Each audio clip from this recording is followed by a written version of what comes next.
Take one. Oh, this is not gonna go great. I'm sorry. Hi, my name is Cato. I am 21 years old, I think, and I live in Leuven. I study in Leuven mainly, and I started activism with Students for Climate, and I'm still involved in Students for Climate in Leuven. And I also, I would call myself a climate activist, but I also study social work, so I also consider myself kind of more of a community organizer than an activist in se. Okay, so you are all over the place. You do activism on more of a social level and more on the climate level, and you do consider yourself a climate activist mainly. Yeah, yes. Because I started out as a climate activist because I just joined in the climate strikes that were happening all around Belgium. And then I started being more involved in my city, in the section of the organization that was organized. Fridays for Future? Yeah, Fridays for Future, Students for Climate, Youth for Climate. I got more into that more locally, and I started also doing stuff like sensibilizing students around the topic of climate. So it's activism, but it's also, I think that's the name, like advocacy or more like community organizing, making sure that a lot of people who are more locally involved also get to know the issue and like understand why we are in the streets every day, stuff like that. What was the first thing that got you interested in activism? The first thing that actually got me interested in activism, I think, is when I decided to go vegan. I had this entire new world, and I was like, oh my god, this is so awesome. I need to share it with everyone. And I just started doing things like in my own personal life and talking about it online, on my social media platforms, just like my regular personal Facebook, stuff like that. But I really got to know the issue, and to me that was like a first thing, like, oh hey, okay, there's something going wrong. We can do things to fix it and maybe create a new world and a new society. And that was more of on like an individual level, as like we all changed the way we eat. That was an active activism for me because I wanted to send a message. And we tried to get a lot of other people to eat in a different way. But then when I got involved in the climate strikes, it suddenly became this whole other level of activism because it was aimed at politicians and at policymakers, and it was no longer just me eating differently. It was an entire mob of students and youths in the streets screaming and making sure that their voices were heard. And it was different, but I wouldn't have been there if I hadn't gone through that whole first stage of individual change and what can I do personally to make a difference, to get to a point like how can we together with this entire group of students and youngsters create a difference for the world. And that was how I got here. Also by train. Do you think that's how a lot of people first get into activism, or do you think it's more climate specific? It depends. It's for me it's climate specific, but because I didn't start veganism because I initially cared about animal rights. That was something that came along later on, but I started because it was like, I care about the climate, I care about the environment, and the way I eat is causing a lot of stress and harm to the environment. So that was why I decided to go vegan in the first place. Then, of course, animal rights, all of that came along. It starts with these very individual things like, hey, what can I do maybe? And then when you're ready and when you're more educated about it as well, and when you get to know the topic and have some people around you who want to work on it as well, you can get to a different level. And it's interesting to see how that happens. But for some people it was also like, I care about the environment, but I haven't been able to do anything for myself because I'm just a student living at home or something like that. And they decided to join in the climate strikes. They went to that like community, big picture level in very fast. And for me, it was more slowly. Mm-hmm. But it depends on what your situation is, of course. But yeah.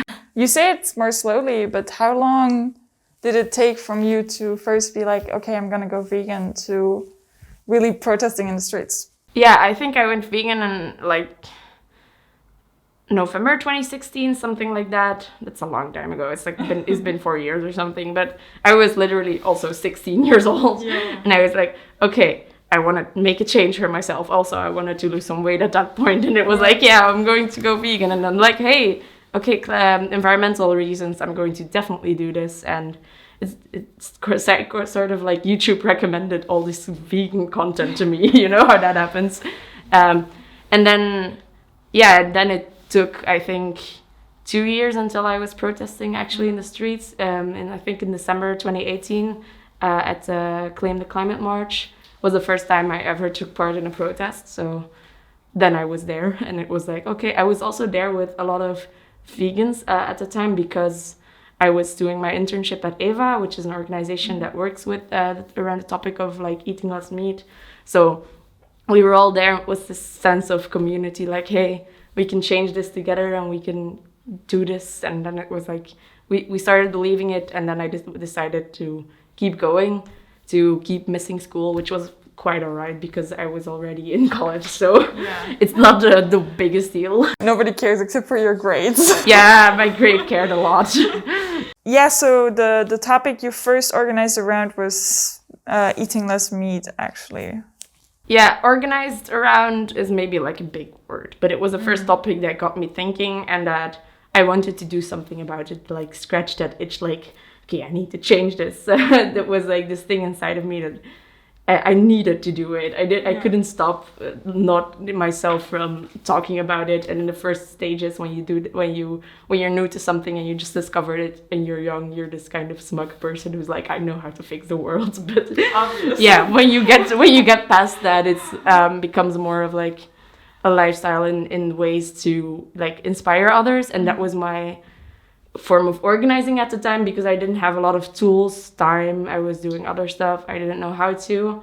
And then when the climate protests came along, I saw like, hey, you can do this as well. And like the underlying reason why I went vegan was climate and environment. So it was like, yeah, I'm going to go for this 100%. Because, Sorry. No, I don't know what I was going to say. How did you then transition from just organizing around climate to organizing around more social topics? Yeah, it's difficult. I mainly organize around a team called Climate, but I also study social work. So I have my own perspective on the topic, and I really try to educate myself on it. Like, for example, how diversity within a climate movement, stuff like that. I'm going to do my bachelor's thesis about... Praten is moeilijk, sorry. I'm going to do my bachelor's thesis about topics like that, and like how the intersectionality is in the climate, within the climate topic. For example, how people in countries that have less, like, that are less guilty in climate, in like destroying our climate, they suffer first. You mean less developed countries having less? Yeah. For example, people in rural spaces that are really dried out.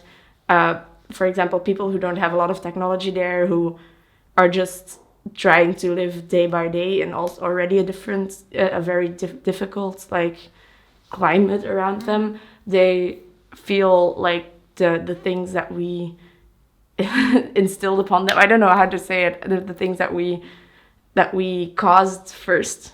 And for us, it's still the consequences of climate change kind of far away. It's not really affecting us closely.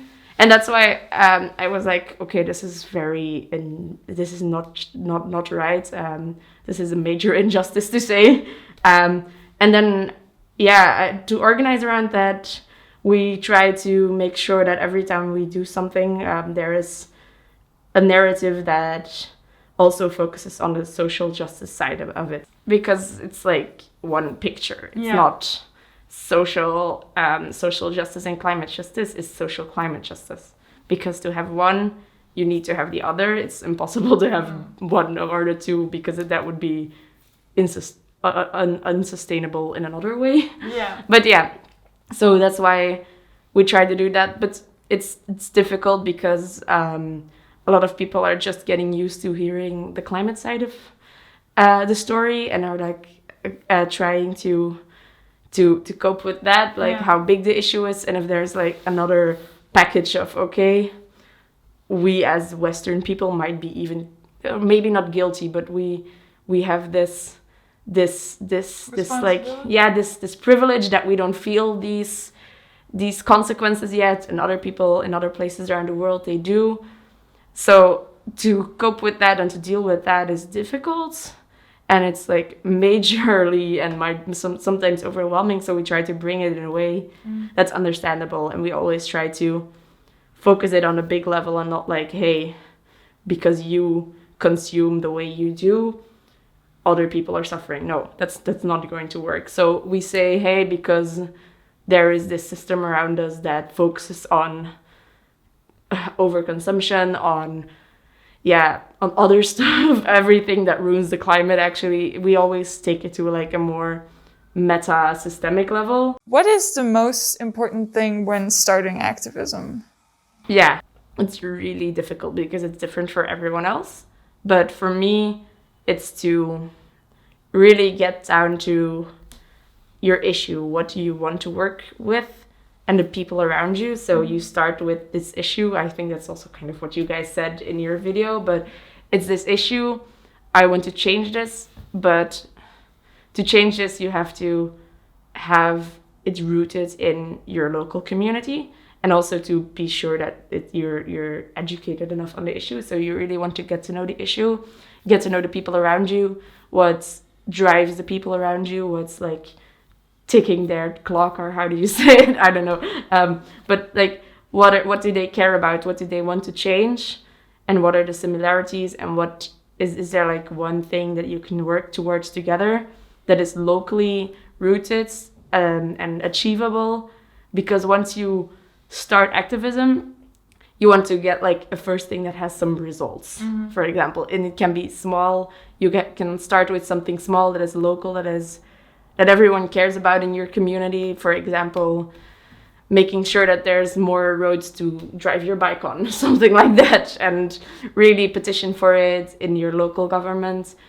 And once you've like rooted yourself down in your community and you have this base to work from, you can start going to a different level. And that's what sometimes goes wrong also. But yeah, it's like important to start with what drives you, what drives the people around you, and how can we make a small change to this already in our like near location. How do you in our surroundings? Yeah, in our surroundings. That was the word I was looking for. No problem. English is difficult. So you talked a lot about community, and how do you approach support within your surroundings and community? Maybe talking about external collaborations, or... So when you're talking about support, you mean working together with other organizations, exactly. Something like each that. Other. Yes, all right. So to me, how I think about it versus how I do it can sometimes be different, because when I do activism, I don't have a lot of time. I also study, so I can miss some things. But like in theory, yeah. Don't worry, we're not gonna like. No, don't come for me. No, so in theory, it's best to find as many different movements who have a similar enemy as you, or like a similar thing they want to work towards, and find that common ground and work towards it together with like a common action. So to find your partners locally and nationally, internationally, wherever you're working, of course, and to play all your cards and to be open about everything you have and be like, this is what we want, and what do you want? Be very vocal about these like intention. No. Anyway, what you want to work towards, and then find this common ground together. Hey, we can work towards this together. But usually, how it goes in practice is, you're working on something like that, you're working on something other. For example, Greenpeace in Leuven is working with around the topic of trying to mobilize towards the elections.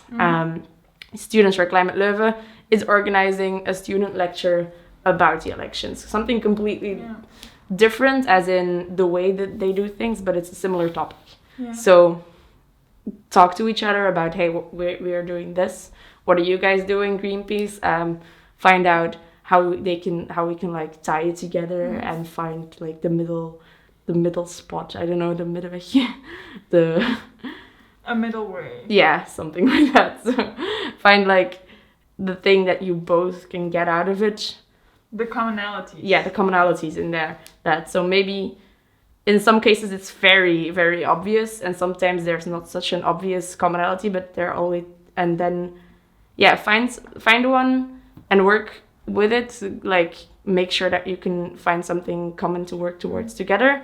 But if there's not a commonality on that you can find like immediately, it's okay. It doesn't have to be. You don't have to work together with everyone. Because, just working together for the sake of working together is not always a good idea, but you have to be sure that you have good contact with them for in the future.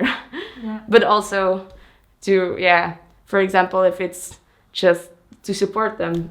For example, if it's Caribou in Leuven, that's the student organization for students with an African roots in Leuven, at the KU Leuven.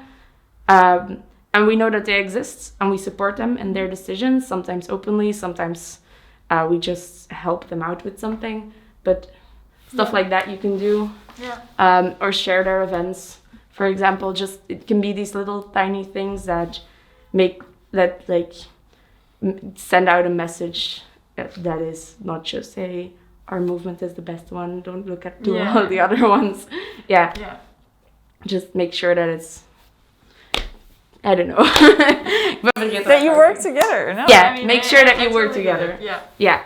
That's the truth, the bottom line of it. And how do you approach this within the organization?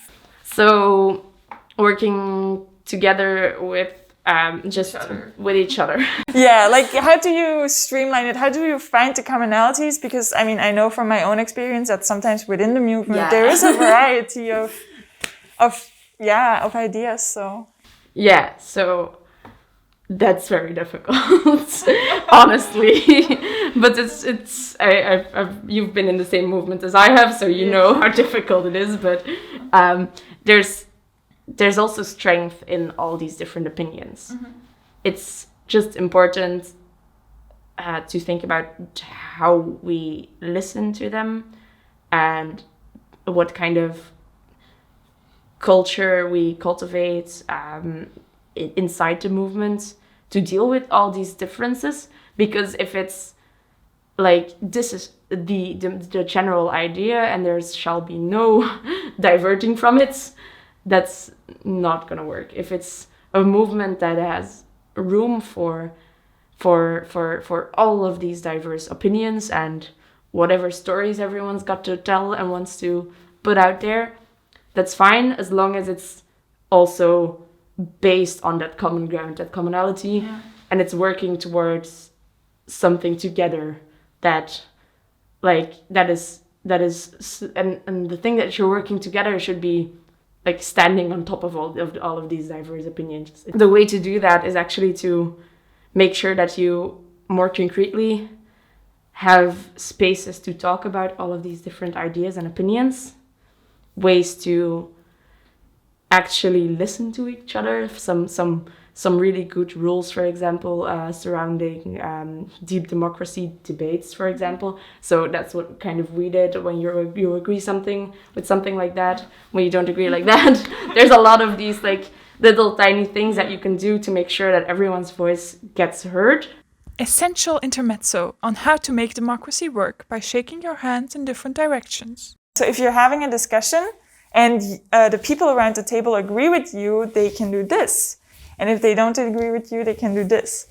And it's silent, which makes it much less invasive, like clapping would be, for example.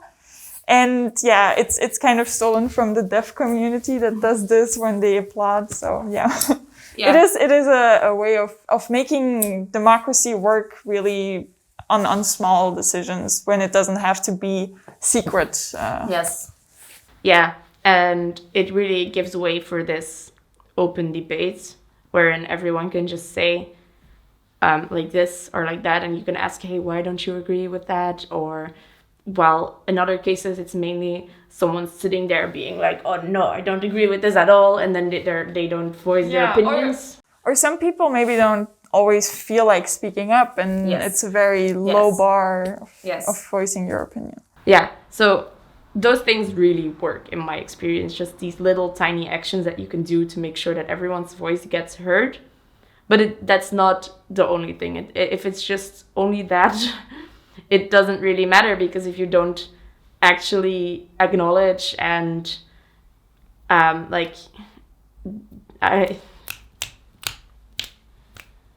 Incorporate. That was the word. Thank you. No, if you don't acknowledge and incorporate everyone's opinions into what you're doing, I mean, it doesn't have to be in a way that, like, oh, I want Coca-Cola and I want Pepsi and oh, we're gonna get both at our event. No, not like that. But the two best companies when you're doing a climate event. Definitely. No, if you have these different opinions, and you can find the common ground and what they all are based upon, and you can work with that and make sure that you go forward with these things and not just with someone's idea who has a great idea possibly, but a lot of people don't agree with it. And if it then goes through, that would be very disruptive to a movement, because a lot of people would be angry, and frustrations, you're always going to be frustrated if you're in a movement with other people. But if it's excessively and invasive, it doesn't really, it doesn't help anything. And it just creates this whole culture of like, oh, a lot of things are being done that I don't agree with, and I don't feel like my voice is heard in it. So find this common thing to work towards. I think if we look at activism, and we haven't been in activism yet, I think we sometimes overlook how important communication within the organization also is. Yes. I mean, I know in the video I put mainly emphasis on communication to the external community, which is also very important because it is forgotten often in the beginning. But I think we need to listen to each other and find those commonalities and really make us stronger, like let them make us stronger. Yeah, exactly. Just make sure that there's room for debate and like set places in your organization. That means, for example, some kind of council, like a central coordination council that comes together regularly, that there are these places where people can voice their opinions, and some people are there who know how to facilitate these kinds of conversations.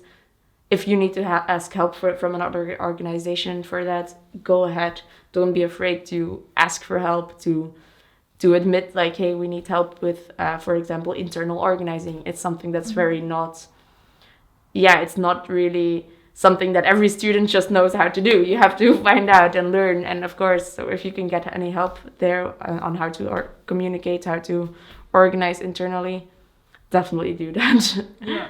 How do you create a network that is durable? Like, how do you... It's something that I'm still working on, because it's a lot of work to create a sustainable, durable network, even just locally. If it's more nationally or internationally, I can only begin to imagine the challenges of that. But what we try to do, if we have time for it, because honestly we're a little low on people and time at the moment, but we try to make sure that we know all of our partners and we go to their things, to their marches, to their events, attending each other's webinar or Zoom meeting or something like that. And with Youth for Climate in Leuven, we have this more durable, sustainable network. We work together a lot of the times they regularly attend our just normal meetings. We attend their meetings, we support them with their meetings, they support us with our actions in our meetings. If you're working with someone and you constantly just need something from them and they don't get any value from working with you, that's not gonna keep going. People are gonna be like, oh no, okay, it's not useful for us, we stop the partnership, and that's definitely not what you want. So find a way to keep creating value for each other. If it can be tiny things, as for example, sharing each other's events, going to each other's events, working together on something, or signing a petition that they launched, something like that. But also, you need to put in some time into partnerships, because otherwise, it's very difficult to stay in contact with each other, definitely during times of COVID, and you can quickly fall back into just organizing something completely yourself, which is fine. Definitely do that. Awesome, because you need to organize some things yourself as well. But if it's every time and you're completely fallen back into this bubble of your own organization, and no one is putting time and effort into communicating with other organizations, finding them, checking out what they are doing, and finding these bridges between these different organizations, you're not gonna get very sustainable movement or any sustainable partnerships. So put in the time, the effort, that's about it. But we don't really have that much time and effort left, because we are kind of struggling due to COVID, but that's okay. A lot of organizations are. But what you can do then is do the little things. Like, for example, just ask how it's going. For example, Youth for Climate, hey, how's it going? Are you guys planning anything? But try to try to focus on the partners that are closest to you and that you feel like you really want to keep on board. And if it's 2 or 3 or maybe 1 partner, fine, do what you have the resources to do, but it's not sustainable to be completely on your own. It's never sustainable. But put in the time that you have. What are some of the biggest traps? You already touched on some that young activists can fall into. So to me, the biggest trap is this kind of, there's this big word for it, but I forgot, but it doesn't matter. Is this kind of thing where we are doing this, you guys are doing this, we're kind of working towards the same objective, but there's a difference in the way we do things. For one organization really focuses on, for example, civil disobedience. Another organization really focuses on individual change. And they each have the idea, like, that what they're doing is the best way to create the new world. And usually people can be quite smug about it. I myself sometimes do. I have to admit, I've fallen into this trap many times. But to forget that you have this common thing that you're working towards, this common enemy that you want to make fall or something like that, it can completely rip a movement apart, because it seems like everyone is just fighting within themselves. It's this. Yesterday I saw The Life of Brian. It's this movie, this Monty Python movie, and they have the Judean People Front and the People Front of Judea, and the Judea People Front, and they hate each other. And they came across some other activists, and they started fighting also while they actually wanted to do the same action. And then they saw, then someone said, guys, remember your common enemy? And they were all like, the Judean People Front. Oh no. So it's this very relatable thing that happens all over the world, and it's okay, but try to recognize it when you're just fighting within this bubble of movements or people who are actually striving for the same new order or new world or whatever goal they are striving towards. So because it can really be detrimental and very frustrating. That was also the strength of all the climate strikes, because it was a ton of organizations together with all their own views. And okay, there was a lot of bickering, but they were all out there trying to achieve the same thing, which was to put the climate, the theme of the climate on the public agenda. And we did that. So that's great. And yeah, I'm thinking about another one of the traps that you can fall into, but that is, to me, that's the biggest one. But also, yeah, just not listening to each other, not really paying attention to how you can create a sustainable organization as well. Because if you're a movement, that means you're going to have to organize internally, externally, you have to organize things, but you also have to organize yourself and your groups of people and make sure that the people that you have, you can keep on board. And if you focus too much on the more external part, and completely disregard however people organize themselves internally, it doesn't really go anywhere from there. It can have this great momentum, but then it stops. Yeah, that happens. But when it happens, what I found is the best way to do is to just focus on your local level. What can we establish there?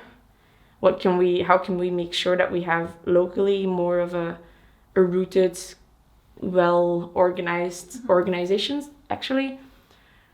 And then you can start putting time and effort into, hey, how's it going in the other sections? Because otherwise you won't even have that little group in LEUVEN who still want to go for it. Yeah, those are like the major things. So not getting help, focusing on bickering in between two similar movements who just want to achieve the same thing and forgetting who your enemy is, and just really not paying attention to internal organization. So, and those are all understandable things and things that happens with adults in movements too. So it's so totally relatable and understandable that they happen with youths. But just beware. Yeah. That's the only thing I can say. Do whatever you can. Yeah. But yeah. Okay. What was your own biggest fuck up? Yeah, that's a difficult one. I've had a lot of time to think about that since I read the questions on the train this morning, but I couldn't think of one specific thing. But my own biggest fuck up that got me to really play it on a low, to really like almost stop activism in the organization that I was working in was I kind of lost myself in it. So I went too hard, too fast, without paying any attention to how can we keep doing this in a sustainable way. Okay, I tried to pay attention to it, but it's difficult. So I kept thinking that I had to organize this on my own and do this myself. And, I'm just going to do it myself quickly. But if you're not doing things together, it's not going to be bearable, achievable, anything. So, like, the thing that I did was trying to think that I had to fix everything myself. That was my biggest fuck up because it got me to this state, especially when COVID came along, where I was like, fuck, everything's fucked up. And then I kind of left everything alone for a semester, basically. I tried to organize, I tried to do things, but it was not going, I was not doing great, of course, COVID, studying, and being an activist, and then also trying to just come to terms with who you are and other stuff that you go through when you're 21, I think. But yeah, it was just this notion that I had to fix everything on my own. That was my biggest fuck up, I think. Yeah, in the beginning you also mentioned that it was hard for you to realize that you're not the one that is going to come along and just fix it all. Yeah. I am kind of a perfectionist. So I sometimes set these very high bars for myself that like, okay, I can fix this, I can do this. And it always starts from this fun part or like, oh, hey, I'm going to take this challenge. But then I raise my own bar way too high and I can't really get there and I'm really disappointed. But that's just how perfectionism works, and also fear of failure, I think. But if you do that, if you go through all of these processes with someone else by your side, if you do all of these things together with a few people around you, and if you don't get so secluded in this I'm going to fix this, then you constantly have this I don't know, this tether to reality. You're constantly touching base, and like someone can really like give your own thoughts back to you, which makes you see how ridiculous they might be. So yeah, if you that's also because activist burnout is one of these things that's really, really common in the climate movement. I once asked this really interesting guy. I think he died recently, but it was Dirk van Duppe. And there was this lecture about his last book, and it was also about activism, about civil engagement, more about how to fight for whatever you want in life, about how to be an active citizen. And I asked him about at the end of the lecture, there was this question round. I asked him, how can you go on being an activist without having activist burnout? And the bottom line of what he said to me was also what I'm saying right now, is to always do everything together, to really never lose sight of how in this together we all are, and how, for example, you guys are doing this entire project together. That's awesome. But if you're just coordinating a section in Leuven and everyone has exams or anything else and stuff needs to get done, and there's no one with you there that can help you out with doing all this stuff, it's really not sustainable. So that was my biggest fuck up, just like, but I think I'm also like my own biggest enemy sometimes. So yeah, but I mean, I can relate to some extent. Like doing this project, I realized that I have to say no to a lot of other things in activism. And that can be really hard, because there's so many amazing things going on, and you want to be part of everything. And exactly. You're like, I need to help these people. But luckily there are a lot of activists that can also help, and that will. Yeah, I'm exactly like that. I'm literally enthusiastic about everything, except for things I don't agree with, of course.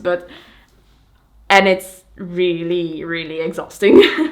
And if you remember that there are some people who are also striving to make that aspect of civil life a better thing, then you don't, and that you think like, okay, I'm just going to find my focus in this and remain here. This is my role I play in this bigger picture. If you can see that instead of I have to fix the world now, then it's much more humble and much more sustainable and much more fun as well, because you can focus on something. And that's when you get into the good parts, and not when you're constantly like, oh, I want to join this movement and that one, awesome.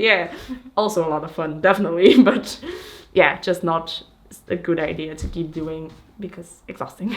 It's sometimes a fine line between building those sustainable, durable connections and doing everything with everyone and burning out. Yeah, exactly. That's a fine line, and it's something I can't give anyone any answers as to how to avoid that, but I can make sure that people know that it's a possibility. For example, because I thought the first time I went into the whole thing, I was like, oh, I'm just gonna keep going forever until I hit like my first, it's not a tiny burnout, but it was like this moment that is like, fuck, no, I can't keep doing this. This is too much. Then you realize suddenly, oh shit, okay, I have to pay attention to a lot of things. I have to find a balance and a focus, and to say no to things. And it's difficult. It's really difficult, but everyone just has to find their own way in it. And that's how mental health is really important in activism. And you can also promote that in your organization by, for example, what XR does with their regenerative culture. They have these really cool moments where they just talk stuff like that through. And that really didn't happen in our organization sometimes, because also we're all students. It's normal, but if you can find these little things that you can do to promote mental health, that's going to make everything just a lot more smoothly. Okay, a bit of a different question. How do you move on from protesting an issue, like finding like an enemy, to promoting solutions and getting more into that sphere? I think I don't know if it's always first that one and then that one. I don't know if that's like the consequence that it goes in, but usually you start with, I'm angry about this, and you can start dreaming about what you want the world to be and start working towards that. So it's probably always initially protest, because that's where it comes from. But if you can, at an early phase, get your people inside your organization, so internally, people to think about and to dream about what you want the world to look like through, there are some cool initiatives, for example, Betergem, I think. It's like this game where you imagine what you want your town to look like in 2030. If you can keep doing stuff like that on a regular basis from the beginning on, internally, and then try to promote these things externally, try to get people all around the world, or all around Flanders, or even in your own city, to think about what they want the world to look like on surrounding that topic in a few years, for example, and what they want to work towards. Then you can create this general big goal you can all work towards, and that's just so beautiful. But it's also very intensive to do something like that, because like I think theoretically and in a perfect world it would be a lot of different local groups with just evenings to talk about stuff like what do we want to change in the world, just more in a direct democracy way.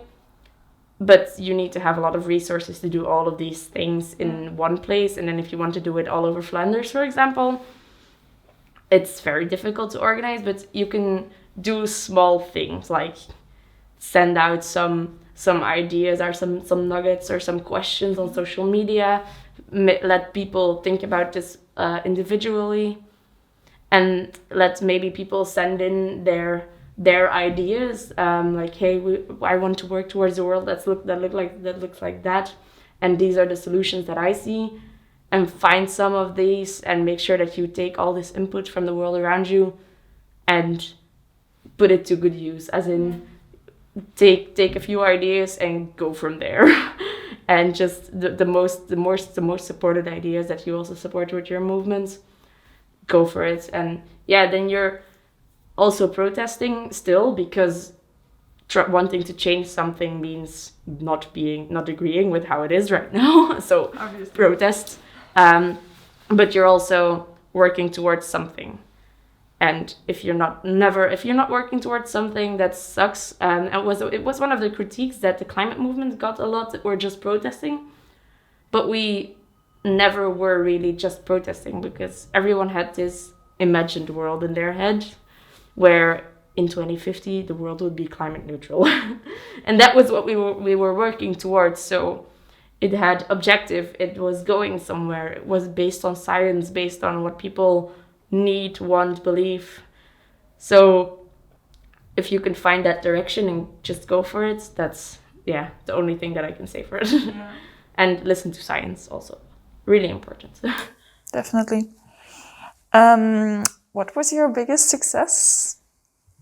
I don't know, actually. It was difficult, because first I was thinking, okay, what was like my personal biggest success, but that doesn't really matter. But I can name like the collective biggest success that we actually all achieved is the ambitions in the Flanders, in the Belgian what's it called, government agreement, the Green Deal. Just how ambitious the climate policies that are being put out there right now are, as opposed to the low ambitions that they all had 2 years ago. No one would have imagined that the Green Deal would have actually wanted to be at a point where I think they want to be climate neutral by 2050 also. Yeah. Whether that's good enough or not, that aside, no one would have thought 2 years ago that they would go so ambitious. And that's something I think that we actually all did by putting the issue on the agenda, going out there, being out there every week, striking all the time, all over the world, so it's not like one of my biggest successes, but I also kind of take it as one of my biggest successes because I was there, we did it, so. And rightfully so. Yeah, rightfully so, I think. And it's actually really cool because a lot of times we tend to forget that, and we tend to be like, oh, but it needs to be 2024 and 2045, so that we always keep striving to that perfect world that we want, and we need to. That's important, but it's also really important to recognize your successes along the way and to celebrate them, to just go have a beer when it's possible again, and really have some kind of climate party with all your friends from the movement. So because if it's fun, people want to keep going, and if it's fun, you can also inspire others to join in on the fun. Yeah. So yeah, that was one of my biggest successes. And personally, I don't think I can find one. But I think, what you touched upon is very important because it is something that is also forgotten often in corporate culture to celebrate when a project is done. But I think especially in activism, because the problems are so big, you forget to celebrate the small wins. And I think it's very beautiful to think about that, remember that. And it's not just beautiful, it's necessary. Yeah. And it also helps with the burnout issue. Yeah, actually, right. I think so too, because it constantly feels like you're tackling this giant issue and it's never going to be good enough or it's never going to be done. And that's probably going to be the case. Yeah. But that's the sucky realization to come to. And whenever you have these moments that you can find something fun to do or something to celebrate, it really, really makes everything just so much more enjoyable, doable, and yeah. So what would you like to focus on in the future? Well, at first it was a difficult question because I wasn't really thinking ahead, but right now I'm focusing on trying to make my local group in Leuven as sustainable as can be, and trying to make myself unnecessary, actually, so that there can be another one who coordinates the group or some kind of group organization that doesn't really need a lot of coordination. So kind of trying to make it into this really sustainable, rooted group in Leuven that can go on without me, actually. And my focus in the future would also be to continue working on that because it's going to be quite a long process. And yeah, it has already been a rather long process. So you have to start finding people to make sure that you have the right enough people to go on, actually, and then organize around it and like find out all of these structures that you have within your organization internally and locally. But I think my focus would then maybe be to take that to maybe slightly to a more national level, or to assist other sections of Students for Climate with something like that. So to make sure that Students for Climate can keep going in a sustainable way. However, I need to make sure that it's not again going to be like Cato fixes everything, because that's one of my biggest valkuilen. Pitfalls. Oh, nice word. So that's one of my biggest pitfalls, but it's something that I do want to work on in the future because I really care about this organization movement that we have built, and it doesn't have to be Students for Climate, just the youth climate movement in general. It's so right now there's a lot of potential that isn't being used because of a lack of organization and sustainable organizing, and I do want to focus on maybe that to make sure that all of the good things that are there can grow into beautiful flowers. So you're focusing on the kind of backbone of the organization and getting that down. Do you have any tips on how to go about that if someone wants to also go that? Yeah, the tips are first to find people because if you have more people, you can make sure that's a lot of the work that you otherwise would do gets done, and you can focus on stuff like setting your goals. It's really important. It's something that is often forgotten. Visualizing what you want to work with, creating almost like, I would tackle it as how you would create like an I don't know, VZW, a non-profit organization.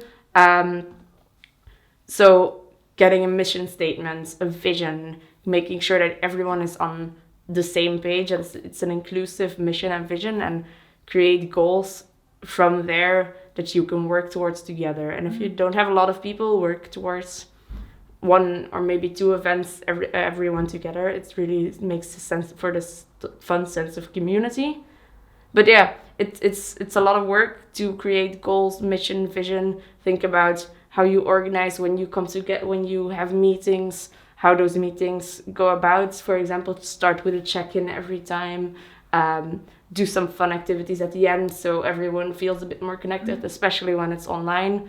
But aside from that, you really have to think every aspect of your organization through. But you don't have to do this alone as a coordinator. I say create a working group around it, find a structure that works, for example, a working group for every event.